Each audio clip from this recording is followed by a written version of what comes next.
Bueno, como decíamos en el video anterior, el contenido del derecho penal económico es muy variado. ¿Por qué? Porque comprende conductas que atacan, lesionan distintos bienes jurídicos protegidos por el derecho penal, como puede ser la propiedad, la hacienda pública, la fe pública e incluso la paz pública, como en determinados delitos que vamos a ver a continuación. Por ejemplo, la instigación pública a no pagar impuestos, a no pagar tributos. Y el contenido del derecho penal económico es básicamente la prevención de todos los ilícitos económicos, es decir, todos los ilícitos que atentan contra la economía nacional del Estado, ¿verdad? Bueno, ahora vamos a hablar del derecho penal tributario. El derecho penal tributario es el conjunto de normas jurídicas dirigidas a castigar los ilícitos específicamente tributarios. Y la característica primordial de estas normas penales es que el dolo proviene del ocultamiento de la capacidad contributiva y de la sustracción de un hecho imponible al conocimiento fiscal. Las obligaciones tributarias nacen con la existencia de un hecho imponible. Es decir, que sin un hecho imponible jamás podrá haber una obligación tributaria ni un delito penal, por más que existan ilícitos fiscales por incumplimiento de obligaciones tributarias castigadas con sanciones administrativas, como pueden ser, por ejemplo, las multas. ¿Verdad? Bueno, ahora vamos a hablar de los delitos tributarios específicamente, luego de este pantallazo general. El Código Tributario Uruguayo fue sancionado por la Ley 14.306 del 29 de noviembre de 1974. ¿Ah? El mismo en su artículo 1 dice que se aplica para todos los tributos, con excepción de los tributos departamentales y aduaneros, es decir, el Código Tributario no aplica para los tributos creados por los distintos gobiernos departamentales de nuestro país, como puede ser la contribución inmobiliaria, la patente de rodados, etc. Tampoco aplica para lo que son los impuestos, los tributos aduaneros, que son los que cobra el Estado por la importación, tránsito o exportación de productos, ¿verdad? Para todo eso no aplica el Código Tributario, sí aplican otra serie de normas jurídicas. Bueno, ahora voy a leer el artículo 10 del Código Tributario que nos define lo que es un tributo. Dice así: es la prestación pecuniaria que el Estado exige en ejercicio de su poder de imperio con el objeto de obtener recursos para el cumplimiento de sus fines. Es decir, que el tributo, dicho de una manera no tan técnica, es todo el dinero que el Estado nos exige que paguemos para poder cumplir con sus distintos fines, ya sea la educación, la salud pública, construcción de vivienda, infraestructura como ser carreteras, puentes, etc. Bueno, eso es más o menos lo que son los tributos, ¿verdad? Es lo que nos exige el Estado que paguemos a cambio de contraprestaciones de servicios. Después, en los artículos 11 y 12 y 13 respectivamente, define las distintas especies de tributos, como son los impuestos, tasas y contribuciones especiales, los cuales no vamos a profundizar hoy porque no es un tema que abarque, comprenda nuestra materia. Eso más bien de derecho financiero o de derecho tributario. Solo lo menciono a título informativo. Ahora vamos a hablar de los delitos tributarios específicamente previstos en nuestro código. El artículo 110 del Código Tributario fue modificado por la Ley 15.294 del 23 de junio de 1982. Y dice así, habla del delito de defraudación tributaria. Lo vamos a leer primero y después lo vamos a analizar. Dice así: el que directamente o por interpuesta persona procediera con engaño con el fin de obtener para sí o para un tercero un provecho indebido a expensas de los derechos del Estado a la percepción de sus tributos, será castigado con 6 meses de prisión a 6 años de penitenciaría. Este delito se perseguirá a denuncia de la Administración Tributaria mediante resolución fundada. Bueno, primero que nada, El delito dice el que, en el verbo nuclear sería el que procediere, o sea que el verbo nuclear sería proceder. Estamos ante un delito de peligro. ¿Por qué? Porque aunque efectivamente no se produzca el daño, el delito se consuma, ¿verdad? Se trata de proteger la capacidad del Estado de recabar impuestos. Después nos habla de engaño.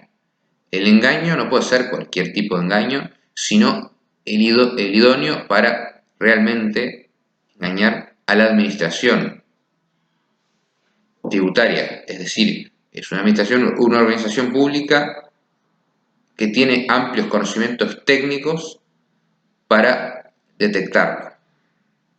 Por lo tanto, quedan fuera todas las presunciones de engaño previstas por el artículo 96 del Código Tributario. Después, la referencia subjetiva del delito es obtener un provecho indebido, ¿verdad? Tiene que haber una finalidad por parte de la gente, por parte de quien comete el delito, de obtener un provecho indebido, que generalmente consiste en o no pagar los impuestos, los tributos que está obligado a pagar para obtener una mejor rentabilidad de su negocio, en forma ilícita por supuesto, o por lo menos pagar menor cantidad de lo debido, ¿verdad? Después, este delito también tiene una condición de procedibilidad. ¿Qué significa esto? Que para que el aparato judicial se ponga en marcha, la Fiscalía puede actuar, puede intervenir y después dar paso a la justicia penal, tiene que haber una condición inevitable, que es que la administración pública, la administración tributaria, haga la denuncia y mediante una resolución firme, es decir, que implica una previa investigación administrativa que determine que hubo un delito, para que después recién se pueda concurrir al día de hoy, dado el nuevo código, a la Fiscalía y que la Fiscalía actúe ante la justicia penal. Ahora vamos a hablar de otro delito previsto por el 111, el artículo 111 del Código Tributario, que es el siguiente. Es el delito de instigación pública a no pagar tributos. Lo vamos a leer y después lo vamos a analizar. El que instigare públicamente a rehusar o demorar el pago de tributos o efectuare maniobras concertadas tendientes a organizar la negativa colectiva al cumplimiento de obligaciones tributarias será castigado con 6 meses a 3 años. Bueno, este delito tiene dos partes, ¿verdad? Primero que nada, al igual que el delito anterior, es un delito de peligro.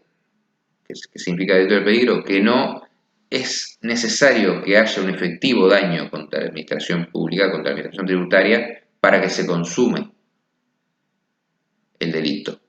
Basta que se realicen determinadas acciones tendientes a llevarlo a cabo. Y como lo describe muy claramente el artículo, consta de dos partes.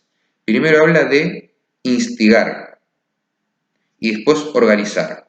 Bueno, instigar, ¿qué significa? Sería poner en la idea de alguien, convencer a alguien para que no pague sus tributos, no pague los tributos a los cuales está legalmente obligado, o por lo menos que demore en pagarlos. Es decir, tratar de convencer a alguien de no pagar tributos. Tiene que ser en forma pública. No basta con que yo le diga a alguien en una reunión privada, a una persona, no pagues tus impuestos. Tiene que ser a un número considerable de personas y en forma pública. Bueno, ¿qué se entiende por público? En un momento era la televisión, la radio, los periódicos. Ahora ha avanzado mucho el mundo y la tecnología, la globalización. Puede ser mediante redes sociales, todas las que conocemos, como sea WhatsApp, Facebook, Twitter, Instagram, LinkedIn. Digo, no hay una enumeración taxativa de cuál puede ser el medio público. Basta con que llegue a un número considerable de personas, ¿verdad? Para poner la idea en la mente de alguien de no pagar sus tributos. Que se podría llegar a decir que este es un delito pluriofensivo, porque no solo atenta contra la hacienda pública del Estado, sino que también contra la paz pública. porque puede generar disturbios y desórdenes en una sociedad. Bueno, el artículo 111 también habla de efectuar maniobras tendientes a organizar la negativa colectiva al cumplimiento de las obligaciones tributarias. En este caso ya no es solamente convencer a alguien, darle la idea, poner en la mente de alguien no pagar tributos, sino que ya implica, va más allá, implica hacer, realizar acciones, organizar, y no necesariamente requiere la publicidad de esto. Puede ser incluso en un lugar privado, pero sí con un número importante de personas, un número considerable.